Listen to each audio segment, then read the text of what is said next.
Mga bilang Kapitulo 35. Mga lungsod para sa mga Levita. At sinalita ng Panginoon kay Moises sa mga kapatagan ng Moab sa tabi ng Jordan sa Jericho, na sinasabi, Iutos mo sa mga anak ni Israel, na kanilang bigyan ang mga Levita sa mana na kanilang pag-aari, ng mga bayan na matahanan, at ang mga pastulan sa palibot ng mga bayang yaon ay ibibigay ninyo sa mga Levita. At mapapasa kanila ang mga bayan upang tahanan, at ang kanilang mga pastulan ay sa kanilang mga kawan, at sa kanilang mga pag-aari, at sa lahat nilang mga hayop. At ang mga pastulan sa mga bayan, na inyong ibibigay sa mga Levita, ay 1,000 siko sa palibot mula sa kuta ng bayan hanggang sa dakong labas.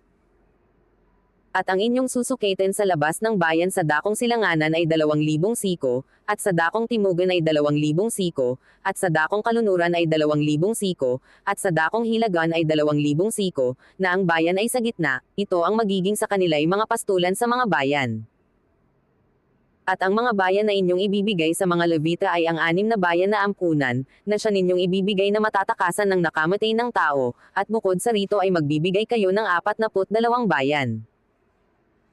Lahat ng mga bayan na inyong ibibigay sa mga Levita ay 48 bayan, inyong ibibigay 10 ng kanilang mga pastulan. At tungkol sa mga bayan na pag-aari ng mga anak ni Israel na inyong ibibigay ay kukuha kayo ng marami sa marami, at sa kaunti ay kukuha kayo ng kaunti, bawat isa ayon sa kanyang mana na kanyang minamana ay magbibigay sa kanyang mga bayan sa mga Levita. Mga lungsod ng kanlungan. At sinalita ng Panginoon kay Moises, na sinasabi, Salitain mo sa mga anak ni Israel, at sabihin mo sa kanila, pagkaraan ninyo ng Jordan sa lupain ng Canaan.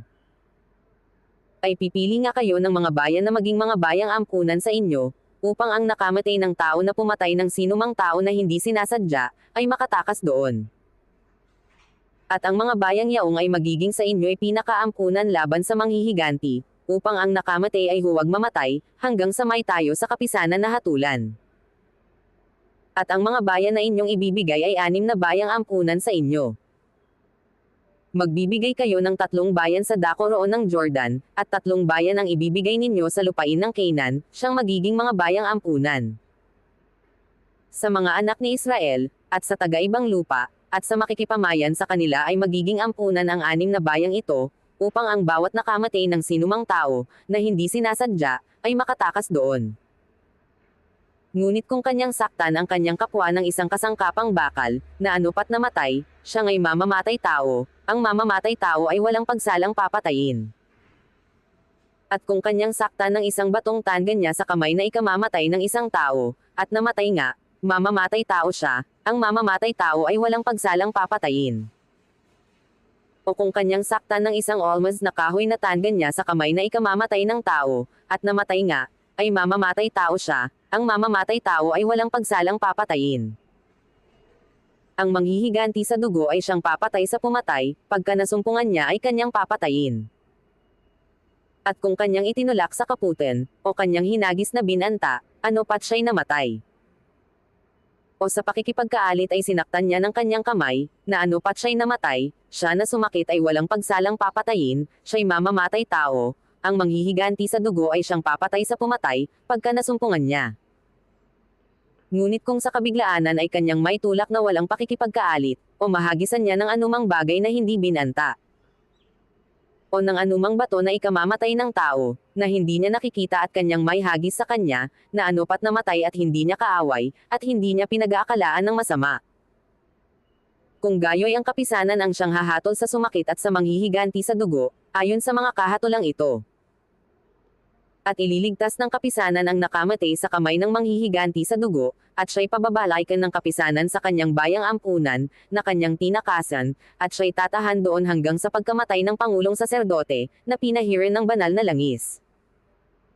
Ngunit kung ang nakamatay ay lumabas sa anumang dahilan, sa hangganan ng kanyang bayang ampunan, na kanyang tinakasan, at masumpungan siya ng manghihiganti sa dugo sa labas ng hangganan ng kanyang bayang ampunan, at patayin ng manghihiganti sa dugo ang nakamatay, ay hindi siya magiging salarin sa dugo.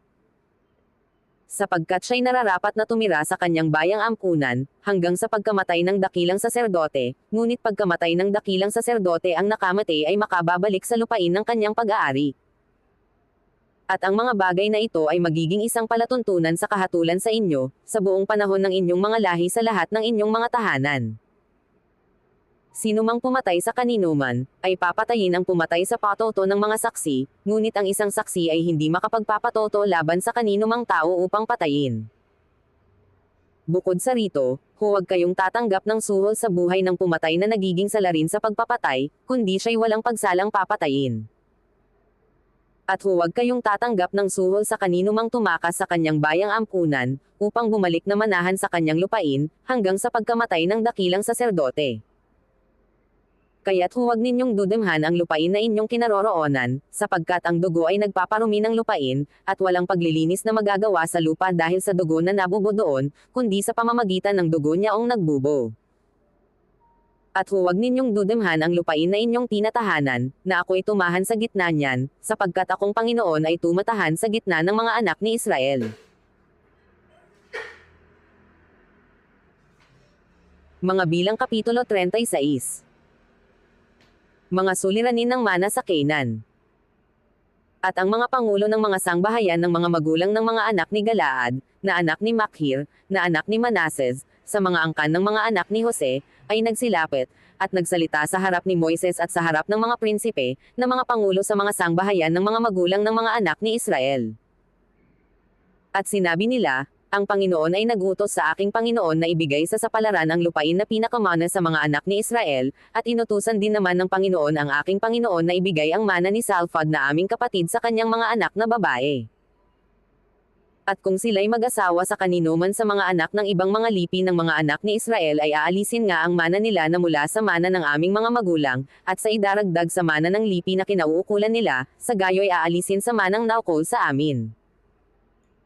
At pagjujubilyo ng mga anak ni Israel, ay idaragdag nga ang kanilang mana sa mana ng lipi na kanilang kinaukulan, sa gayo'y ang kanilang mana ay aalisin sa mana ng lipi ng aming mga magulang.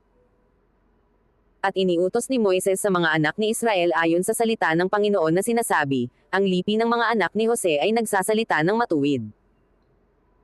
Ito ang bagay na iniutos ng Panginoon tungkol sa mga anak na babae ni Salphad, na sinasabi, mag-asawa sila sa kanino mang kanilang magalingin, ngunit sa angkan ng lipi lamang ng kanilang ama mag-asawa sila. Sa gayon ay hindi magkakalipat-lipat ang mana ng mga anak ni Israel sa iba't ibang lipi, sapagkat ang mga anak ni Israel ay masasanib bawat isa sa mana ng lipi ng kanyang mga magulang. At bawat anak na babae na nag-aari sa anumang lipi ng mga anak ni Israel ay mag-asawa sa isa ng angkan ng lipi ng kanyang ama, upang ang mga anak ni Israel ay magmana bawat isa ng mana ng kanyang mga magulang. Sa gayon ay hindi magkakalipat-lipat ang mana sa ibang lipi, sapagkat ang mga lipi ng mga anak ni Israel ay masasanib bawat isa sa kanyang sariling mana. Kung paanong iniutos ng Panginoon kay Moises, ay gayong ginawa ng mga anak na babae ni Salphad. Sapagkat si Maala, si Tirsa, si Holga, at si Milka, at si Noah, na mga anak na babae ni Salphad ay nagsipag-asawa sa mga anak ng mga kapatid ng kanilang ama. Sila'y nag-asawa sa mga angkan ng mga anak ni Manases na anak ni Jose, at ang kanilang mana ay naiwan sa lipi ng angkan ng ama nila. Ito ang mga utos at ang mga kahatulan, na iniutos ng Panginoon sa pamamagitan ni Moises sa mga anak ni Israel sa mga kapatagan ng Moab sa tabi ng Jordan sa Jericho.